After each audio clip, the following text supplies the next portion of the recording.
Alright, it is live. Audio is leaking. Awesome. Let me go ahead and hit play. Yeah.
Here we go.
Whoa, you getting a weird thing there?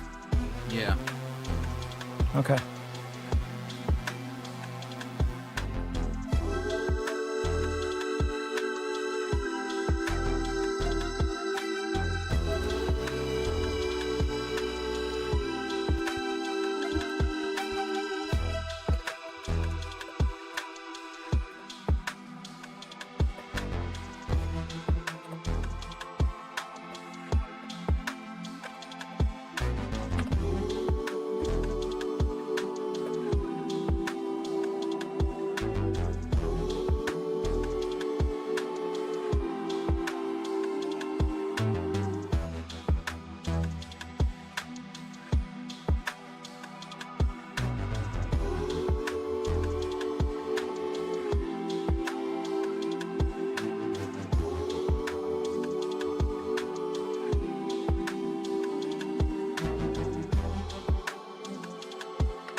I am about to bitch slap a senior person in craft. And not like a little bit, but in like a dirty, epic way. Okay, then. I basically took her entire argument, completely took it apart, piece by piece, and then called her a coward for making me do it.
Tonight, we got a whole lot of stuff to talk about what's going on with new movies from Stephen Spielberg, as well as some advice from Rian Johnson to take on Star Wars risks. Whatever. We got a whole lot to discuss tonight on the Discernment Information Intelligence Podcast.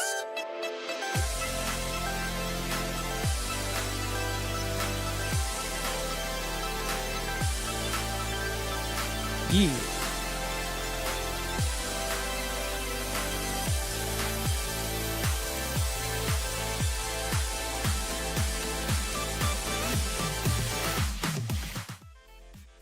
And apologies for my crap intro just now. I guess I should try to fuel up a little bit.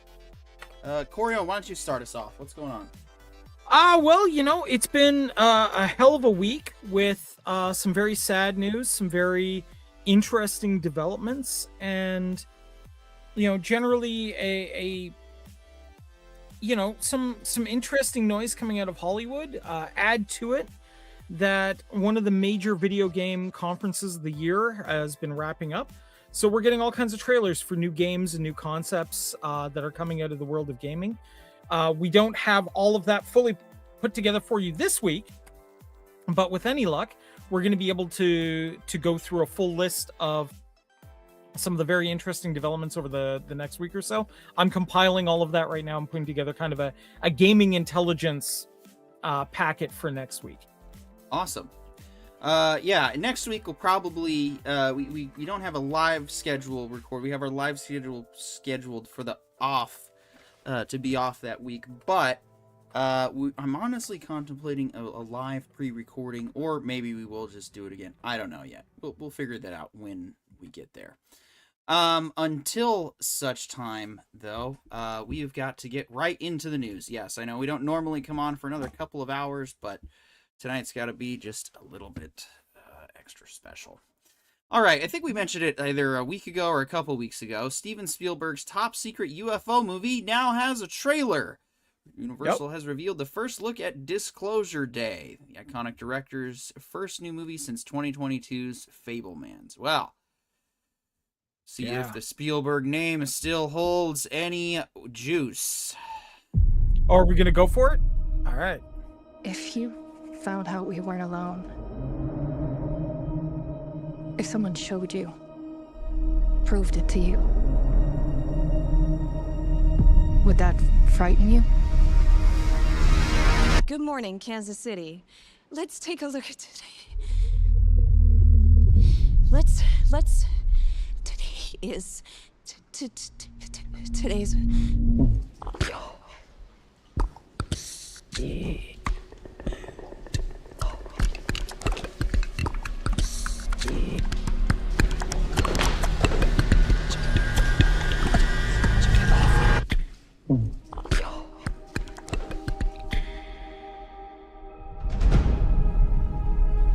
People have a right to know the truth.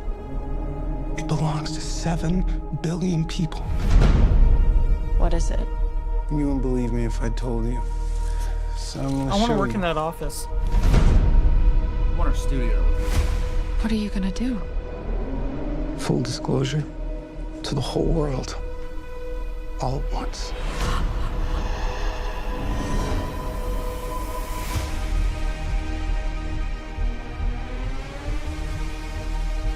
People keep wondering. Encountering the unknown.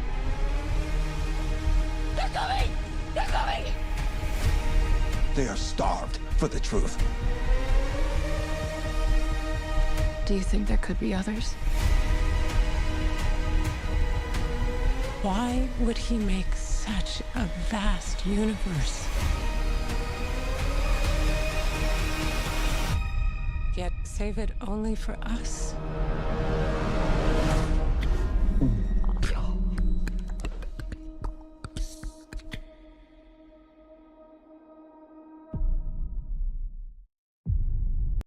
Oh. Damn. That looked very, very interesting. And it has that. Yeah. It feels like a spiritual successor to Close Encounters of the Fifth Kind, doesn't it? Of the third kind. Yeah.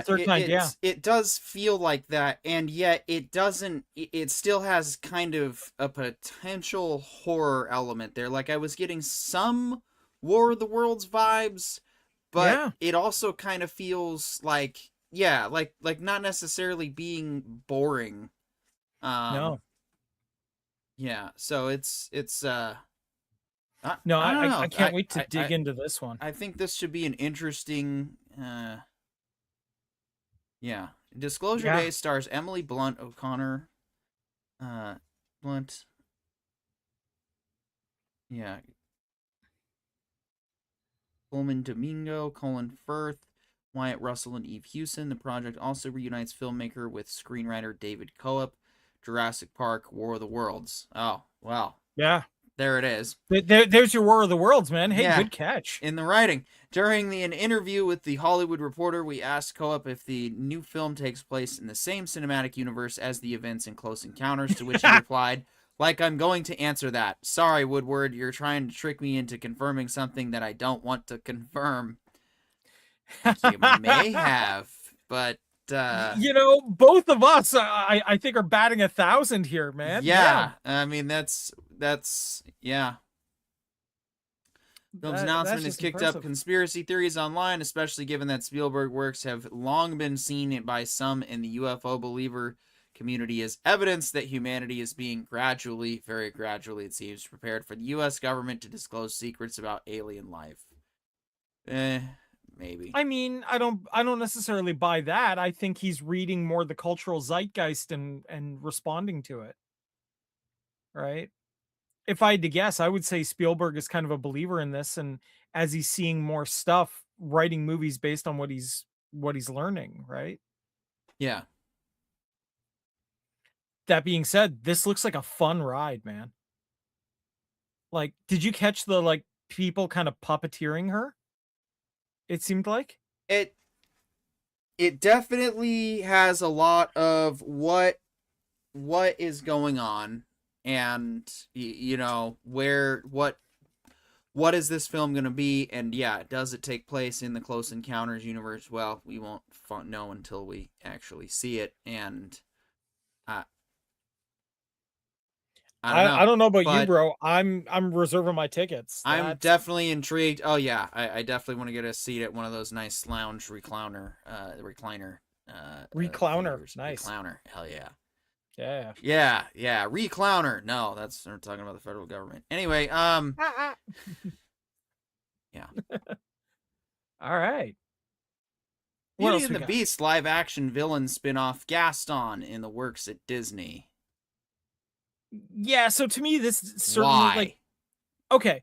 So part of me is like, well, Gaston is kind of a beloved villain character, right? But damn, why would we need this, right? Like, this feels like the lessons unlearned from the Cruella movie being applied to the Gaston movie. Well, Ryan Gajewski is going to explain to us why this is important. Disney is hoping that audiences will want to be guests for a live-action Beauty and the Beast spin-off. The studio is developing Gaston, a feature based on the story's villain character, The Hollywood Reporter has confirmed. Plot details have not yet been disclosed for the movie that is still in early stages. Dave Callahan penned the latest draft for the live-action film after Kate Huron and Briony Redman worked on a previous one. Michelle Rejwan is set to produce. Adapted from a French fairy tale, the original Beauty and the Beast was a sensation when it hit theaters in 1991, becoming Disney's highest-grossing animated title at the time. The story focuses on Belle, a young woman agreeing to live with an arrogant prince who has been transformed into a monster and has a limited time to earn the true love that will break his spell. It won 2 Oscars from 6 nominations and holds the distinction as the first animated movie ever nominated for Best Picture. Richard White voiced Gaston in the animated film. The studio released Bill Condon's live-action version of Beauty and the Beast in 2017, with Emma Watson as Belle, Dan Stevens as the Beast, and Luke Evans as Gaston. The movie surpassed $1.26 billion at the global box office. Disney has recently... Well, there's our motivation for making it. I was like, it's like 1.26 billion. Oh, well, hey guys, we really need some money. So, hey, you know what really did great? Beauty and the Beast. Okay, what are we gonna do a movie about? Disney has recently continued to prioritize live-action remakes because they're making money. Classic of its animated properties. This includes live-action take on Tangled, which does not. All right.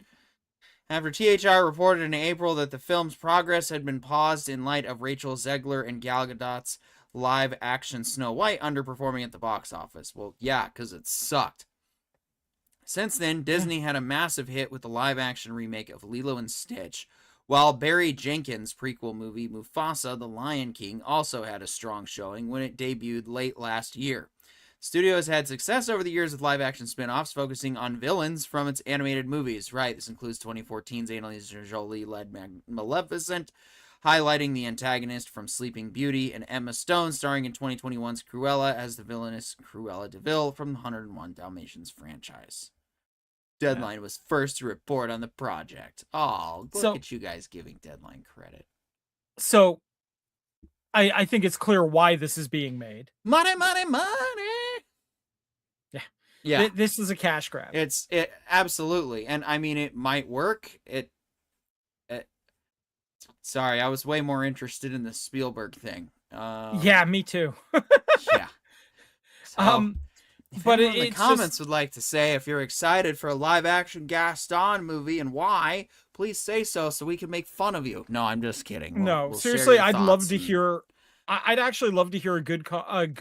You know, if we get at least one person in the comments that wants us to watch it, we probably will end up watching it. We're just that desperate for attention. Anyway, the Magnificent Seven series from Tim Crean. Oh, is that the guy? Is it the same guy that did? Oh no, that's the same guy that did Heroes. Yeah. Oh. Well, this should be good for one season. Gets greenlighted at MGM Plus. MGM has a pretty magnificent archive, perfect for mining gold if your niche streaming service on MGM Plus. Oh yeah, this article comes to us from Tony Maglio. Yeah, I think that's it. Tony Maglio. MGM has a pretty magnificent archive. Blah blah. On Tuesday, MGM Plus announced it had greenlit a remake of the 1960 classic western from the Magnificent Seven. Original film was produced by the Mirish Company and released by the United Artists, which is now part of MGM. This time around, the Magnificent Seven will be an 8-episode series from Tim Crean, the Heroes guy. Yeah, there we go. Casting has yet to be announced. Oh, I bet it's all of Tim Crean's friends, though. The OG Magnificent Seven was Yul Brynner, Steve McQueen, Charles Bronson, yes, a bunch of other dead guys, Horse Bowls. This is not the first time the iconic Western is being remade. In the late 1990s, CBS briefly aired a series of the same name with Michael Biehn, essentially in the Brynner role. And in 2016, a film remake, also of the same name, from Anthony Equa had a posse comprised of Denzel Washington, Chris Pratt, Ethan Hawke, Vincent D'Onofrio. Yeah, we remember all these guys. Yeah, it was a really good movie, actually. Yeah. Crean will write and executive produce his streaming version. Donald DeLine, Lawrence Mirish, and Bruce Kaufman will also executive produce. The series is produced by MGM Plus Studios and MGM Television Studios. Production will begin in June 2026. The series will be available on MGM Plus in the UK, US, UK, Belgium, the Netherlands, Italy, blah, blah, blah. Well, what do you think, Corion? I mean, okay. The Magnificent Seven, which was originally based on the Seven Samurai, they worked as fantastic movies, right? It's the classic movie trope, basically, of wanderers come to town, find people in distress, decide to protect these people and teach them how to take care of themselves and fight for themselves against a seemingly unstoppable opposition. We see this this story again and again and again, from The Mandalorian to westerns to sci-fis, you name the genre, somebody has done a version of this. And there's a reason why it works. It's because it's a perfect self-contained story. Yeah. What we're talking about here, though, is slightly different. This isn't a self-contained story anymore. This is going to be a long-range project that's going to tell itself over potentially multiple seasons, in theory. That changes the equation, I think. Yeah. Yeah, I mean, it's... I will say this, looking back at Heroes as a TV show, it had its first season was pretty good. Its second season was definitely marred by the writer's strike, And I would say that the from there, it was mostly just reshuffling plot elements from the first season, and that was pretty much about it. Cosmic Vader in the chat says, so would it be a remake of a ripoff of a samurai movie? Yeah, basically. Yes. Yeah. And all they need to do is make a Lego version of it, and we are in golden position. Let's do it. Lego Magnificent 7. Here we come. Magnificent 3. Yeah. Reference for all you Futurama fans out there. Rian Johnson urges Star Wars to take more creative risks, because when you're already like fired again from Star Wars, what have you got to lose except to stir up attention about, hey guys, remember me? I'm Rian Johnson. I did Star Wars. Well, ruined Star Wars, but well, you know what? I gotta give credit where due, Ryan. For as much as you screwed the pooch on Star Wars with the sequel trilogy, you did do a pretty decent job in not being as terrible as the Acolyte. So, congratulations to Star Wars The Last Jedi. Not as bad as the Acolyte. But barely. Dude, it's not even like yes. This is from the stay in your damn lane department, I guess, right? Yeah, oh my gosh. Like, don't even look in anybody else's lane. You stay and you shit in yours is all that I could say to this article. Cosmic Vader says, Heroes' first season was pretty solid. Fortunately, I have it on DVD. Yeah, I agree. The rest of it, reshuffled bullshit. But anyway, back to Star Wars. Back to the War of the Stars. Rian Johnson, he just, like, Last Jedi was bad because you had Kathleen Kennedy breathing down your neck, but you also you at least had that reprieve of it being in the future, far away from everything. Acolyte is supposed to be a prequel, and that's part of what makes it even worse, but it's not even close to the division and divisiveness that I have seen. Like, yes, I had vehement disagreements with people over The Last Jedi because for the longest time I did like it, and I did give Lucasfilm the chance to stick the landing on it. And lo and behold, there was no plan from the get-go, and that's why it was a shit show, and that's why it just doesn't, like, so yeah. What is this guy talking about? He's talking about trying to maintain his relevance, and so we're going to see what Kristen Howard from Den of Geek brings us to this evening. Star Wars The Last Jedi director Rian Johnson, who has been out promising his Knives Out threequel, which, alright, I'll give credit where due. Knives Out is a popular series and a lot of people like it. I can't comment on it directly because I haven't seen it yet. But yeah, Knives Out, Wake Up Dead Man has also been chatting about the current state of Lucasfilm's sci-fi fantasy franchise, of which he helped get into this state. Yeah. The director understands... Oh, hold on. Fan mail. Cosmic Vader says, Rian Johnson is the anti-filmmaker. He made a Star Wars for the people who hate Star Wars, murder mysteries that insult the intelligence of the genre, and a time-traveling film that shat in its own mechanics. Damn, Cosmic Vader, no fan of Rian Johnson. So he doesn't think Knives Out's all that great, is what I'm getting from that. Yeah, pretty much. The director understands that his 2017 flick remains one of the most debated installments in the Star Wars saga. To many fans, The Last Jedi's bold decision to paint Luke as a reluctant hero, kill Snoke off without much fanfare, and declare Rey's parents as ordinary slid too far from expectations and tore down the franchise's mythos instead of building on it. That's correct. Got it good so far. Yeah. To others, those were all plus points. Like, to an extent, they could have worked if they stuck the landing. The Last Jedi was right to see... And actually, there's a deleted scene that by itself makes the movie way better. And that also pisses me off. Of all the scenes to cut, right. That was the one. I mean, Johnson ultimately was the one who got to decide that, and he just went like, no, I'm not making the movie make sense. Fuck that, right? Right, yeah, pretty much. And then JJ topped that cherry on top. Cosmic Vader says he sure can make movies that look pretty, though. Yeah, exactly. Johnson, who grew up a Star Wars fan himself, okay, says he understands that when the franchise gets challenging, there's recoil against it. I know how there can be infighting in the world of Star Wars, he told Polygon. But I also know that the worst sin is to handle it with kid gloves. Which is, I mean, all borderline what you did, buddy. He added, the worst sin is to be afraid of doing anything that shakes it up, because every Star Wars movie going back to Empire and onward shook the... No.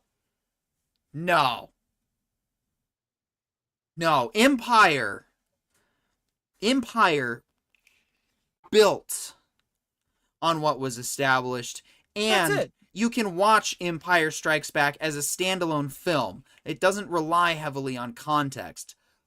Last Jedi literally starts right out of the gate from the last movie. Like, you feel like, oh shit, I gotta keep watching it in series. Like, and you kind of do, but even then the prequels still suck. Or, the sequels still suck. Prequels are what they are. Prequels, as it turns out, were only bad because George just needed to turn up just allow just 25% more criticism. And it would have been shapely a better series. But you know what? He did allow Dave Filoni to do what he did with Clone Wars, and so and you know what? We'll see how that plays out with Mando and Grogu, which I gotta say, for the first time, so last week, did manage to make it up north to see Fuckham Hall, and holy crap, what a hilarious, but also just really good movie. Go see it. Absolutely worth the time. But yeah, it was just, it was so sad to look over and see Star Wars posters and Star Wars stuff and just go, yeah, like meh. Like the Mandalorian is what I feel like it's at. All right, let's listen to the idiot talk some more. Movie going back to Empire and onward shook the box office and rattles fans and got them angry. It did not. Most people love Empire Strikes Back. It is considered the best Star Wars. Cosmic Vader coming in. The Empire Strikes Back was very risky by ending on a cliffhanger and having a more dark mood than the previous movie. Yeah. That's it was risky, but it nailed the landing on the risk. Right. Ryan kind of did not, because he didn't really... yeah. So all he did was try to close as many plot points as he could and end it as quickly as possible. And then for a lot of them, it doesn't work. And then for a lot of them, got him loving it and continuing around eventually. Indeed, some of them are old enough to remember the backlash to George Lucas's Star Wars prequels, but for many younger fans at the time, those movies were their first exposure to the franchise, and there remains plenty of nostalgia for them. There will be a section of Gen Z and Gen Alpha. No, wrong. Wait. Gen Alpha. So his argument, let me see if I can crystallize it here. Ryan Johnson's argument is, these stupid kids are going to like whatever I put into this because it's Star Wars. No, that's the article. That's the author speaking now. We're out of the quotes. Okay. Sorry. My apologies. And my fault, too, for not clarifying that. I should have said in quote. My bad. But let's address one big issue here. Gen Alpha, wrong. Okay, we do not go to Z and then loop back to A, okay? It's 2A. It's gonna be Gen double asshole. Whose love for Star Wars is really rooted in The Mandalorian. The upcoming Starfighter movie also aims to breathe new life into the franchise, set in new era with new characters. Cosmic Vader writes, Ryan Johnson was hired to do the second movie of a trilogy, yet he decided to close the story. Yeah.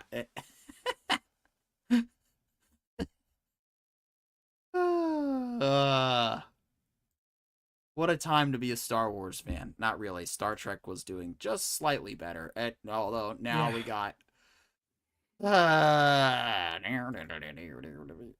No one told you Star Trek was gonna go this way.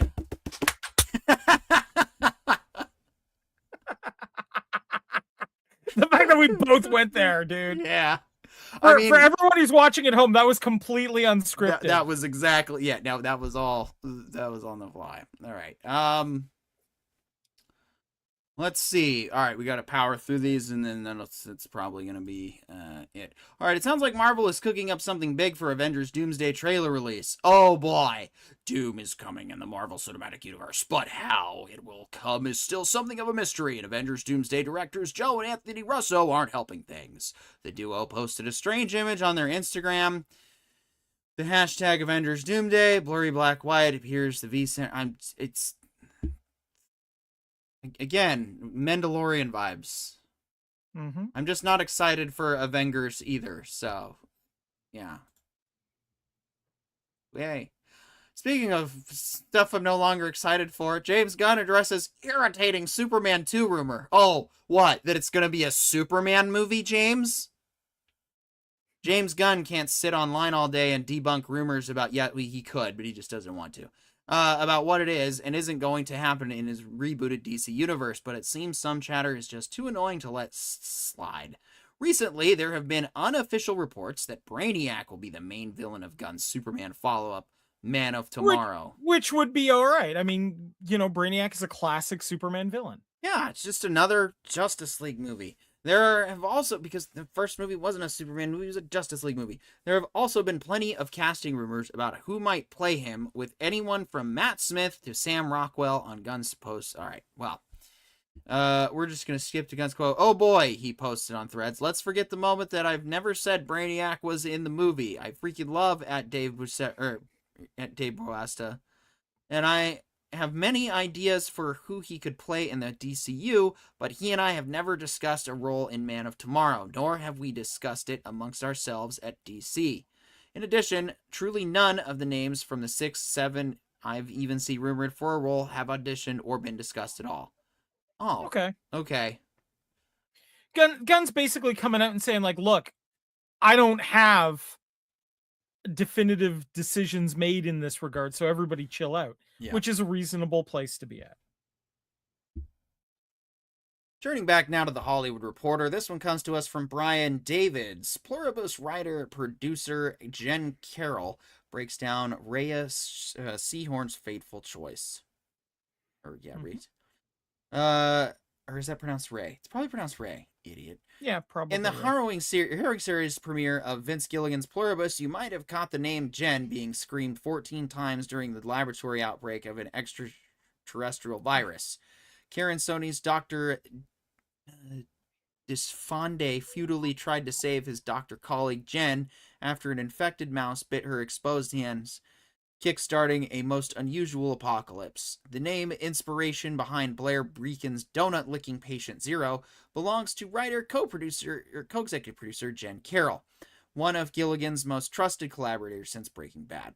Between post-production and the writer's room, Carroll worked in a variety of assistant roles on Breaking Bad until finishing the stretch run of the show as script coordinator. Then she began Better Call Saul as Gilligan's official assistant before stepping into a productorial role for the majority of the series, as well as the Breaking Bad sequel movie, El Camino. She eventually became an exec at Gilligan's. Okay, great. What's this got to do about the Pluribus?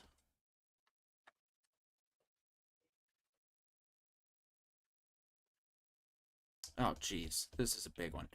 Okay, I thought this was just going to mostly talk about the latest episode, which, you know what? Why don't we just go ahead and dive right into that? So, Corione, what do you think of Pluribus so far?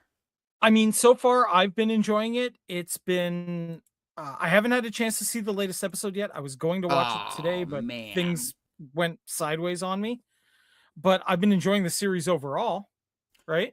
Well, I'll just keep it short to a couple of minutes then, because I mean, we should definitely do like a deep dive episode by episode eventually, but that's probably gonna have to wait till some other time. We eventually got to finish Severance season 2. Yay! Oh, wait, Cosmic Vader wrote in, I still think that the Eradicator is the AI within the Fortress of Solitude and could be a significant villain for the upcoming projects. That could be it too. Could be, absolutely. They just need to call it what it is. Justice League movies. It's anything but a Superman movie. Yeah, I do think, I mean, Pluribus, if you haven't watched it yet and you are one of those people that watches all the episodes, good news for you. This Friday is your day. All of the episodes will be dropping from Pluribus, which means you can watch the whole thing all at once. If you've been waiting on this show because you want to watch it and binge watch it, totally get it. If you're satisfied to binge watch it all the way up until this point, the last episode drops on Friday. I should probably put shorts out for that kind of stuff, because then I'm gonna be like, hey people, watch this when it's builds credibility. Anyway, so yeah, I think that it is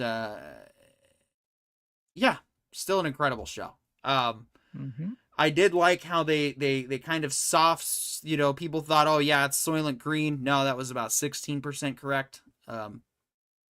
So it didn't turn out that they're just eating people. It's a necessary supplement, but it definitely sets the expectations on how this could possibly resolve. So yeah. Let's see. I'm trying to remember the distinction between the last few episodes. Gotta admire the passive aggressive pettiness of the collective to completely abandon Las Vegas just because Carol was coming to town. Right? Yeah. So, So, all right. We are going to turn to our last piece of unfortunate news.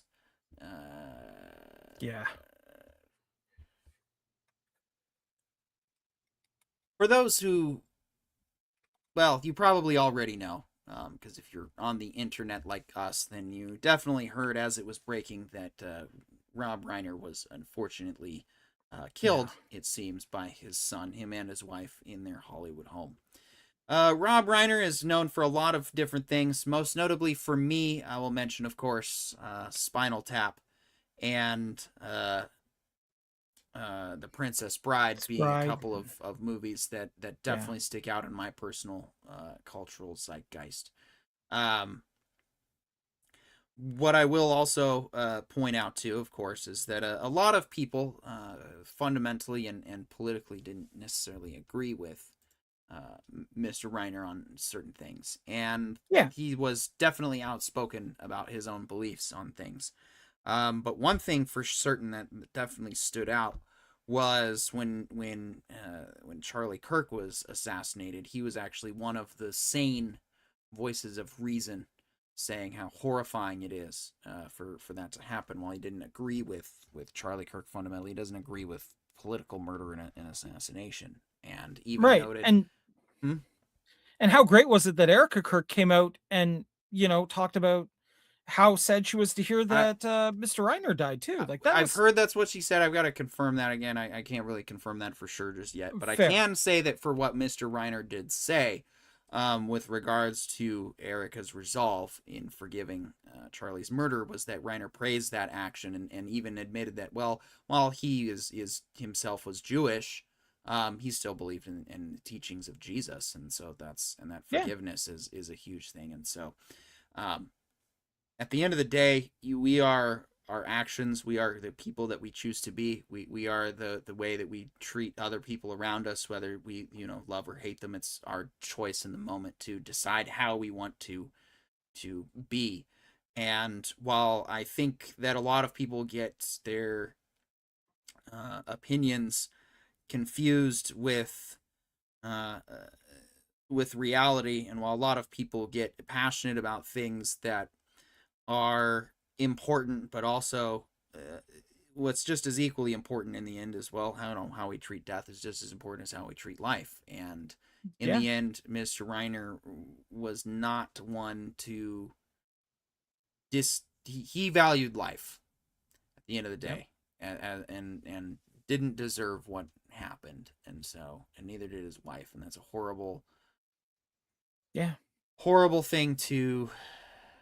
It's a horrible thing to have happened, and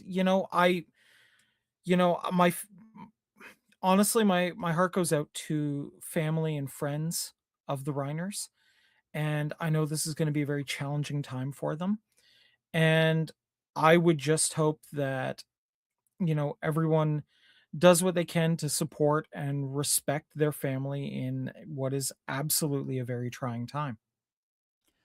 Yeah, and I mean, what's done is done at this point. What's said is said, and while I will agree and acknowledge a lot of the more prominent voices on the political right have in fact been speaking a lot of class and a lot of recognition, that while I fundamentally disagreed with Mr. Reiner, they don't agree with celebrating on his death. Unfortunately, not everybody on the team over there was playing the same ball, and it really shows in the end the type of person you choose to be when you want to try and make something about you because you can't accept the fact that just some people don't want to like you and are never going to come around to it. And instead of just letting, say, a simple RIP with the name goes a long way. And that's it. That's sometimes all it takes. And I mean, look, there's been multiple times, I think, where even on this show where we have disagreed with somebody in our personal politics, but would still absolutely go to bat for their right to have those politics. Absolutely. Right. And we can have respectful discourse and, even be very, and very much disagree with somebody, but still at the end of the day, shake their hand and have a good game and walk off the field. Right. That's ultimately what we should all be doing. And I think, if there's a thing we can take away from the senselessness of this, is that a large number of people have, agreed that this is absolutely a tragedy and want to do anything they can to help, the Mr. Reiner's family and friends, moving forward from this tragedy. And that is the positive thing I think we should all be focusing on. Yeah, absolutely. Cosmic Vader mentions Stand By Me, and of course, When Harry Met Sally. Yeah. So So very tragic situation all around. And all the more motivated to have to go see Spinal Tap 2. All right. That's it. Well, next week we don't have a show scheduled. We have it off for lives. We may have something special planned in the queue to come up, or maybe we will change our minds and go live. But we will for sure on our end of the year special closeout, as well as our review of the Fallout episodes for season 2. We will be doing that. We will definitely for sure be back live on December 30th for our end of the year special. But yeah, Corione, anything you want to shout out real quick before I get the outro key? Not right now, other than for those of you who are in the great free true white north, we are the Durham Pagan Temple is having their first winter solstice festival. It's the first time they've actually been able to celebrate in Durham. And if you happen to be in the area, please feel free to come out. It's open to everybody, and we intend to have a pretty good time. Open to everybody. So yes, respectful, conscientious objectors, people who are curious. If you don't know, this is your chance to not only be an ambassador for what you believe, but a chance to learn a few things that maybe you don't know. And if you think Corione is your enemy and you follow the homeless carpenter man, I'm just going to say, as somebody who decided to take some of his actual advice, something about, what is it with the enemies again? I don't remember. There was something about love in there. I think so. It's, love and pie, or I don't remember. But seriously though, this is your chance to come and explore and get a chance to see what we're all about, which is kind of a cool thing to be able to do. Yeah, I see what you said there. Hilarious. All right. Please don't forget to tune into the Hobie in the Afternoon Experiment Monday through Friday, 2 p.m. to 7 p.m. Eastern. They give us shout-outs. We should give them some love, too. Like I said, join us on the 30th for our end-of-the-year special. I'm Peter York, the Writer Brothers. He's Corione. We'll see you. Bye. Bye-bye.